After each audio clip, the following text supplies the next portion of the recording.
तीसरा अध्याय। राजा परीक्षित ने पूछा, भगवान देवादेव धर्मराज के वश में सारे जीव हैं। भगवान के पार्षदों ने उन्हीं की आज्ञा भंग कर दी तथा दूतों को अपमानित कर दिया। जब उनके दूतों ने यमपुरी में जाकर उनसे अजामिल का वृत्तांत कह सुनाया, तब सब कुछ सुनकर उन्होंने अपने दूतों से क्या कहा, ऋषिवर, मैंने पहले यह बात कभी नहीं सुनी कि किसी ने किसी भी कारणवश धर्मराज के शासनकाल का उल्लंघन किया हो। भगवान, इससे विषय में लोग बहुत सा संदेह करेंगे और इसका निवारण दूसरा कोई नहीं कर सकता। उसे छुड़ा दिया। हम आपसे उनका रहस्य जानना चाहते, यदि आप हमें सुनने का अधिकारी समझें तो कहें। प्रभु, बड़ी आश्चर्य की बात हुई कि इधर तो अजामिल मुँह से नारायण यह शब्द निकला और उधर से डरो मत कहते हुए झटपट आ पहुंचे। श्री सुखदेव जी कहते हैं, जब दूतों ने इस प्रकार प्रश्न किया तब देव श्रवण प्रजा के शासक भगवान यमराज ने प्रश्न होकर श्री हरि के चरण कमलों का स्मरण करते हुए उनसे कहा। यमराज ने कहा, दूतों, मेरे अतिरिक्त एक और ही चराचर जगत के स्वामी हैं। उन्हीं में यह संपूर्ण जगत सतत में वस्त्र के समान ओतप्रोत है। उन्हीं के अंश ब्रह्मा, विष्णु और शंकर इस जगत की उत्पत्ति तथा प्रलय करते हैं। उन्होंने इस सारे जगत को नथे हुए बैल के समान अपने अधीन कर रखा है। मेरे प्यारे दूतों, जैसे किसान अपने बैलों को पहले छोटी छोटी रस्सियों में बांधकर फिर रस्सियों को एक बड़ी बड़ी रस्सी में बांध देते हैं, वैसे ही जगदीश भगवान ने ब्रह्मांड आदि वर्ण और ब्रह्मचार्य आदि आश्रम रूप से छोटी छोटी नाम की रस्सियां बांधकर फिर सब नामों के वेदवाणी रूप बड़ी रस्सी में बांध रखा। इस प्रकार सारे जीव नामक एक कर्म बंधन में बंधे हुए भयभीत होकर उन्हें ही अपना सर्वस्व भेंट कर रहे हैं। दूतों में मैं इंद्र, नैऋत्य, वरुण, चंद्रमा, अग्नि, शंकर, वायु, सूर्य, ब्रह्मा, 12 आदित्य, विश्व देवता, 8 वसु, सात्य, 49 मूर्त, सिद्ध और 11 रुद्र, रजोगुण तथा तमोगुण रहित भृगु आदि प्रजापति, बड़े बड़े देवता, सबके सब सत्व प्रधान होने पर भी उनकी माया के अधीन है। तब भगवान कब क्या किस रूप में करना चाहते हैं, इस बात को कोई नहीं जानता। तब दूसरों की बातें क्या। तू तो जिस प्रकार घट पट आदि पूर्व रूपमान पदार्थ अपने प्रकाशक नेत्र को नहीं देख सकते, वैसे ही अंतकरण में अपने साक्षी रूप से इस परमात्मा को कोई भी प्राणी इंद्रिय मन प्राण हृदय और वाणी आदि किसी भी साधन के द्वारा नहीं की जा सकती। वैसे सबके सब स्वामी परमात्मा स्वतंत्र हैं। उन्हीं के मायापते पुरुषोत्तम के दूत उन्हीं के समान परम मनोहर है और गुण और स्वभाव से संपन्न होकर इस लोक में प्राय विचरण करते हैं। विष्णु भगवान के स्वरूप पूजित परम अलौकिक पार्षदों का दर्शन बड़ा दुर्लभ है। भगवान के भक्तजनों को उनके शत्रुओं से मुझे और अग्नि के आदि सब विपत्तियों में सर्वथा सुरक्षित रखते हैं। स्वयं भगवान ने ही धर्म की मर्यादा का निर्माण किया है। उसे न तो ऋषि जानते हैं न देवता सिद्धगण। ऐसी स्थिति में मुख्य मनुष्य, विद्याधर, चरणासुर आदि तो जान ही कैसे सकते। भगवान के द्वारा निरुक्त भागवत धर्म शुद्ध और अत्यंत गोपनीय, उसे जानना बहुत ही कठिन है। जो उसे जान लेता है वह भागवत स्वरूप प्राप्त हो जाता है। तो भागवत धर्म का रहस्य हम बाहर व्यक्ति भी जानते हैं।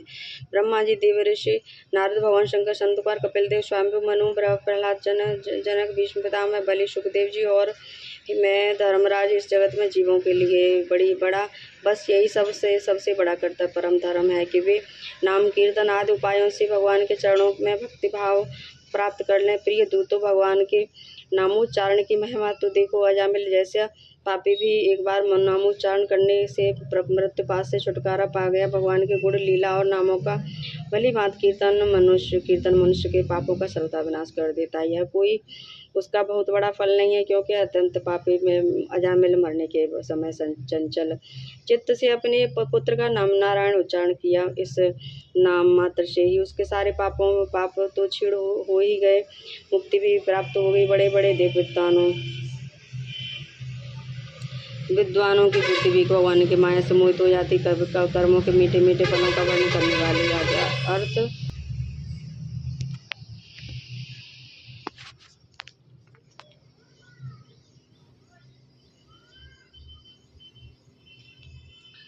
बड़े बड़े विद्वानों की बुद्धि कभी कभी भगवान की माया से मोहित हो जाती है।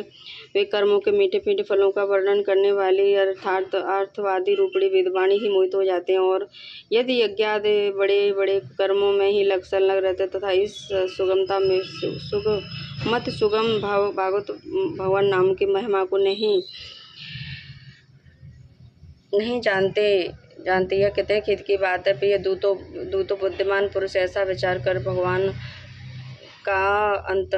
भगवान अनंत में ही संपूर्ण अंतःकरण से अपना भक्ति भाव स्थापित करते हैं। वे मेरे दंड के पात्र नहीं। पहली बात तो यह कि वे पाप करते ही नहीं, परंतु यदि कदाचित संयोगवश कोई पाप बन भी जाए तो उसे भगवान का गुणगान तत्काल नष्ट कर देता है। जो समदर्शी साधु भगवान को ही अपना साध्य और साधन दोनों समझकर उन पर निर्भर है। बड़े बड़े देवता और सिद्ध उनके पवित्र चरित्रों का प्रेम से गान करते हैं। मेरे दूतों भगवान की गदा उनकी सदा रक्षा करती है। उनके पास सदा तुम लोग कभी भूलकर भी मत फटकना। उसे दंड देने की सामर्थ्य न हम में और न सकता काल में ही है। बड़े बड़े परमहंस दिव्य रस के लोभ से संपूर्ण जगत और शरीर आदि भी अपनी अंता ममता हटाकर अकिंचन होकर भी निरंतर भगवान मुकुंद के पादार बिंद का मकरंद रस का पान करते हुए जो दुष्ट उस दुष्ट दिव्य रस में विमुख है और नरक के दरवाजे घर गृहस्थी के तृष्णा का बोझा बांधकर उसे ढो रहे हैं, उन्हीं को मेरे पास बार बार लाया करो।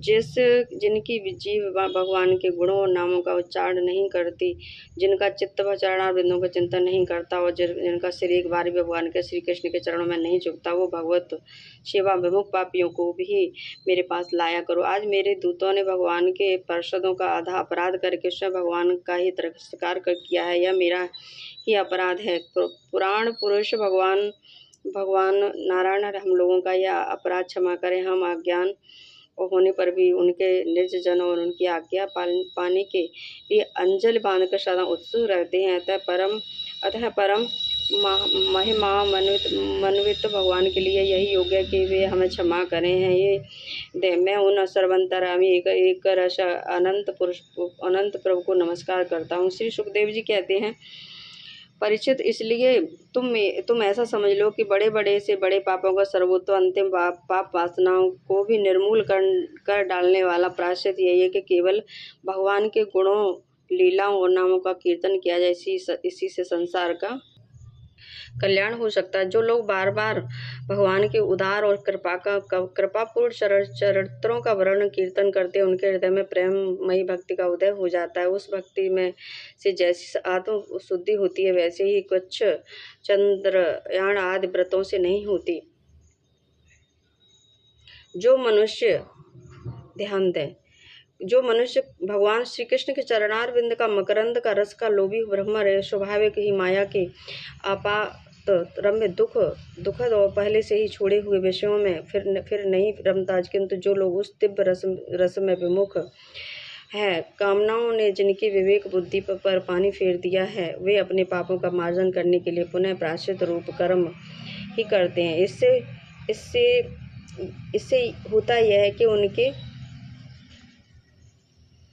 कामों की वासना मिटती नहीं और फिर वैसे ही दोष कर बैठते हैं। परीक्षित, जब यमदूतों ने अपने स्वामी धर्मराज के मुख से इस प्रकार भगवान की महिमा सुनी तो उसका स्मरण किया, तब उनके आशय की सीमा नहीं रही। तभी से वे धर्मराज की बात पर विश्वास करके अपने नाश की आशंका से भगवान के आश्रित भक्तों के पास नहीं जाते और तो क्या वे उनकी ओर आंख उठाकर भी नहीं डरते हैं।